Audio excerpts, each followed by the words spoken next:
Assalamualaikum warahmatullahi wabarakatuh. Perkenalkan, saya Hairunisa SPDI. Saya mengajar Mapel Pendidikan Agama Islam.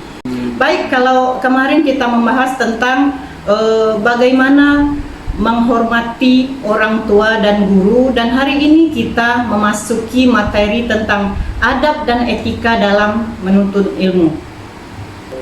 Pentingnya adab dan etika dalam menuntut ilmu, yaitu merupakan kewajiban bagi setiap muslim. Sebagaimana sabda Rasulullah SAW, "Thalabul ilmi faridatun ala kulli muslim", yang artinya menuntut ilmu itu wajib bagi setiap muslim. Nah, dalam menuntut ilmu, adab dan etika sebaiknya diperhatikan agar ilmu yang diterima berkah dan bermanfaat, serta niatkan dalam menuntut ilmu hanya untuk mendapatkan keridhaan Allah Subhanahu wa Ta'ala. Nah, dalam menuntut ilmu, adab dan etika adalah mutlak yang wajib dikedepankan.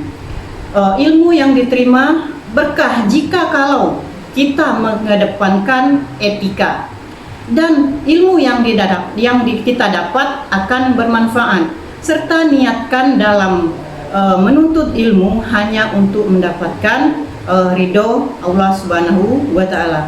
Nah, ada pun beberapa hal yang harus kita ketahui mengenai adab dan etika dalam menuntut ilmu ini. Ada beberapa poin. Yang pertama yaitu memperbaiki niat. Adapun dalam memperbaiki niat ini dalam menuntut ilmu, seorang muslim sebaiknya berniat untuk mendapatkan ridho Allah. Sebab dengan ridho Allah, maka ilmu yang didapat akan berkah dan mudah diterima. Kemudian poin yang kedua yaitu berdoa. Nah, dalam mencari ilmu, seorang muslim wajib selalu berdoa, memohon dan bermunajat kepada Allah agar terhindar dari kemalasan dalam hal menuntut ilmu tadi. Kemudian poin berikutnya yaitu bersungguh-sungguh. Nah, setelah berniat, karena Allah tadi, seorang muslim harus bersungguh-sungguh dalam menuntut ilmu. Usaha yang terbaik akan memberikan hasil yang baik pula. Kemudian poin yang keempat adalah tawakal. Setelah berusaha bersungguh-sungguh, baik, poin selanjutnya yaitu tawakal. Setelah berusaha dan bersungguh-sungguh, seorang muslim sebaiknya tawakal. Mengatakan Syekh Sa'ad bin Mahmud As-Sahwi mengatakan tawakal artinya percaya sepenuhnya kepada Allah. Apapun yang ditetapkan oleh Allah atas usaha dalam mencari ilmu, atas usaha yang kita capai, seorang muslim sudah sepatutnya menerima hal itu dengan ikhlas. Sebab semua yang dikehendaki Allah pasti mengandung hikmah dan sebaliknya. Kemudian poin kelima yaitu menjauhi maksiat.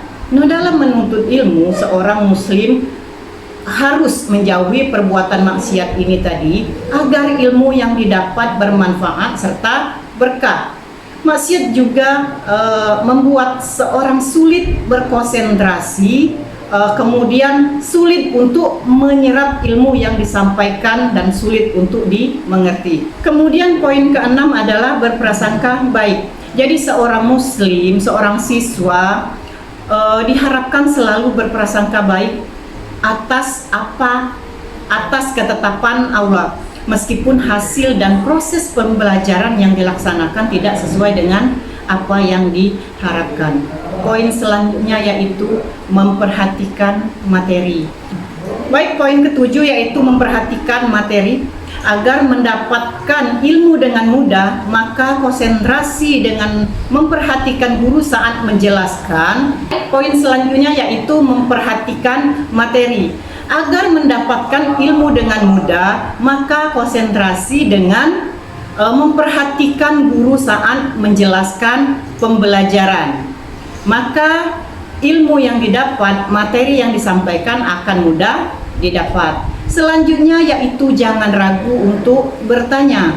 Banyak bertanya seputar ilmu, seputar pengetahuan, maka mudah untuk kita memahami dan juga termasuk adab dalam mencari ilmu.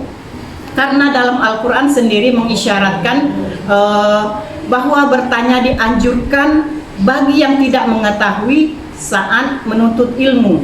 Allah berfirman, maka yang artinya, maka bertanyalah kepada orang yang mempunyai pengetahuan jika kamu tidak mengetahui. Yang kesembilan yaitu hormati gurumu.